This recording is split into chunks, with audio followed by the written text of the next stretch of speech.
No vídeo anterior, você aprendeu a diferença entre renda e trabalho para o CAD único. Agora, vamos falar sobre um outro assunto muito importante, o cadastramento de povos e comunidades tradicionais. Quem são essas pessoas, onde vivem e como fazer para identificá-las é o que você vai ver em mais um capítulo da série CAD único. Conhecer para incluir.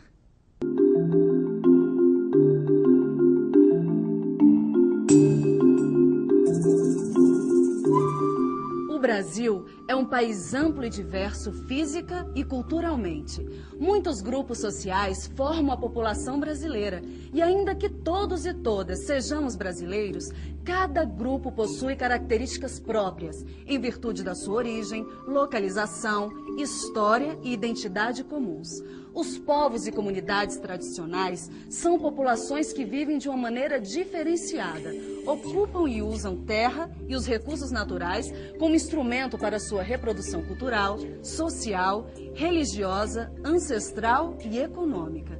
Esses povos e comunidades têm transferido seus conhecimentos, práticas e inovações por diversas gerações.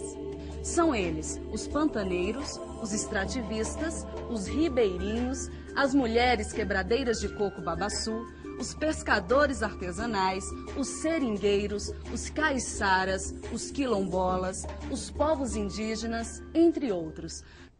Todos esses grupos podem e devem ser cadastrados no CAD único, desde que preencham os critérios de renda. Ou seja, desde que as famílias vivam com até 3 salários mínimos ou meio salário mínimo por pessoa. Agora, é importante saber que somente famílias indígenas e quilombolas possuem campos específicos para identificação no CAD único. E elas têm preferência no processo de cadastramento e na concessão de benefícios. Essa distinção acontece porque tanto as famílias indígenas quanto as quilombolas têm seus direitos de bem-estar físico, social e cultural garantidos por artigos específicos da Constituição Federal. Cadastramento de famílias quilombolas.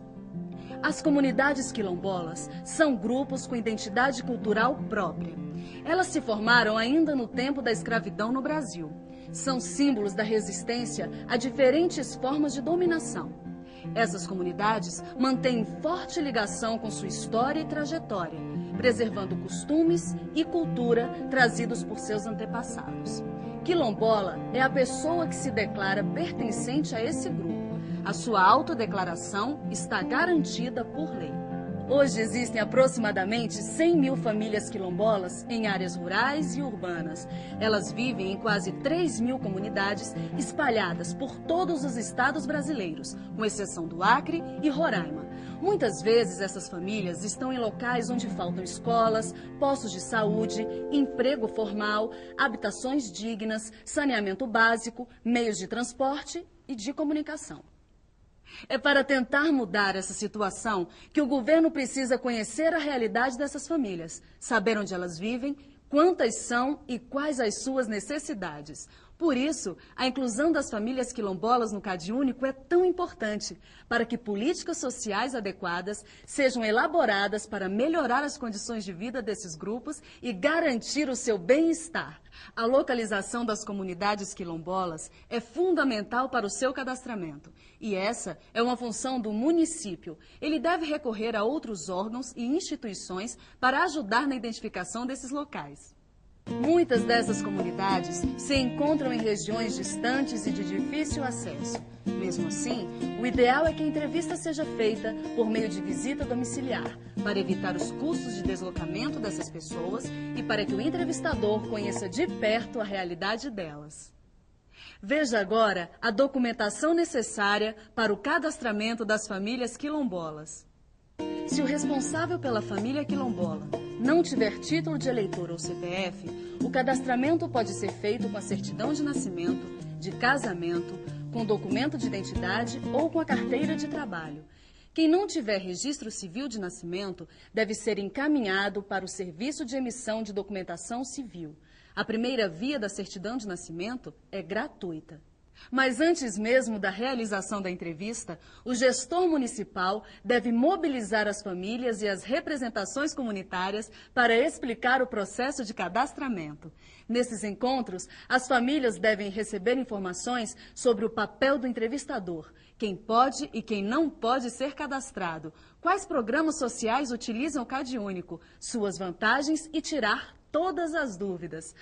Antes de ir a campo, converse com um representante da comunidade quilombola para sanar todas as dúvidas que tiver em relação à comunidade, bem como o melhor horário para visitar as famílias.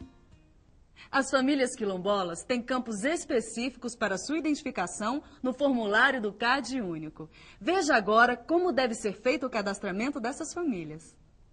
As famílias quilombolas serão assim identificadas por meio do preenchimento do quesito 3.05 do formulário principal.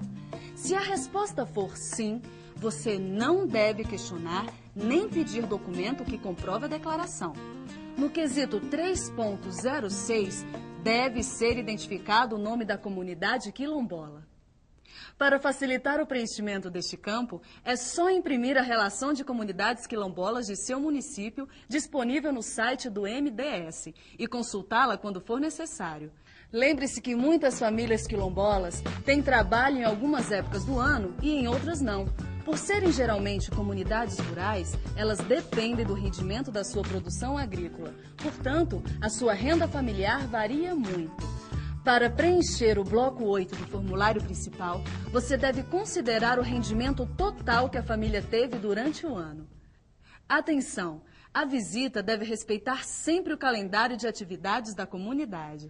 Caso contrário, você pode não encontrar essas pessoas em casa. Assim como as comunidades quilombolas, os povos indígenas têm preferência no processo de cadastramento com campos específicos no formulário do CadÚnico. Vamos conhecer o cadastramento das famílias indígenas? Cadastramento de famílias indígenas. O termo índio foi usado durante muito tempo para classificar os primeiros habitantes da América. Ou seja, mesmo com hábitos e costumes diferentes, todos que estavam aqui eram chamados de índios. Hoje, só no Brasil, há mais de 220 povos indígenas diferentes, que moram tanto nas cidades como em terras indígenas. Ao todo, existem no país aproximadamente 630 terras indígenas em todos os estados, menos no Distrito Federal, Rio Grande do Norte e no Piauí. Cada um dos povos indígenas tem histórias, línguas, culturas, conhecimentos e realidades completamente diferentes entre si e que devem ser respeitadas sempre. Os direitos dos povos indígenas são de natureza coletiva e qualquer decisão que interfira no dia a dia da comunidade deve ser feita com o envolvimento de todos. A Constituição Federal garante a eles o direito de decidir sobre a participação em políticas públicas, projetos e programas específicos. Veja agora o passo a passo para o cadastramento dessas famílias. O Brasil, em 2002, assinou a Convenção 169 da Organização Internacional do Trabalho, que determina que para qualquer ação, projeto ou programa que possa interferir na vida dos povos indígenas, deva ser feita uma consulta prévia, livre e informada. Ou seja, o município terá que realizar evento público para esclarecer sobre o processo de cadastramento e suas implicações, a necessidade da visita domiciliar e o tipo de perguntas que serão feitas pelo entrevistador às famílias. É recomendável que as informações sobre o cadastramento sejam traduzidas para a língua da comunidade. Antes mesmo de realizar o cadastramento, o gestor municipal precisa avaliar, em parceria com a FUNAI, a necessidade de incluir no CadÚnico a família indígena e a estratégia que deve ser adotada. É também responsabilidade do gestor municipal oferecer capacitação específica para os entrevistadores sobre a realidade do grupo indígena a ser cadastrado. Recomenda-se que um intérprete acompanhe o entrevistador. Na hora de cadastrar as comunidades indígenas, um dos maiores problemas é a falta de documentação do responsável pela unidade familiar. Quando o RF indígena não tiver título de eleitor ou CPF, ele pode apresentar a certidão de nascimento ou casamento.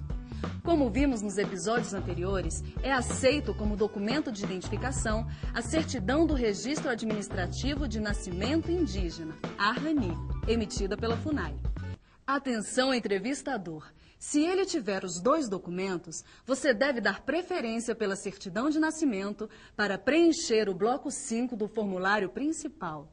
Lembre-se de respeitar a grafia dos nomes indígenas. Para facilitar, é só copiar do documento de identificação o nome do entrevistado. As famílias indígenas serão assim identificadas por meio do preenchimento do quesito 3.01. A autoidentificação é critério suficiente. Assim como no caso dos quilombolas, não solicite documentação comprobatória.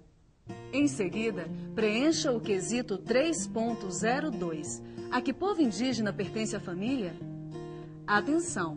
O preenchimento desse quesito é fundamental, pois se trata de uma informação que confirma o pertencimento da família a um grupo. O quesito 3.03 indaga se a família reside em terra ou reserva indígena. Se sim, você deve registrar no quesito 3.04 o nome da terra ou reserva indígena onde reside a família.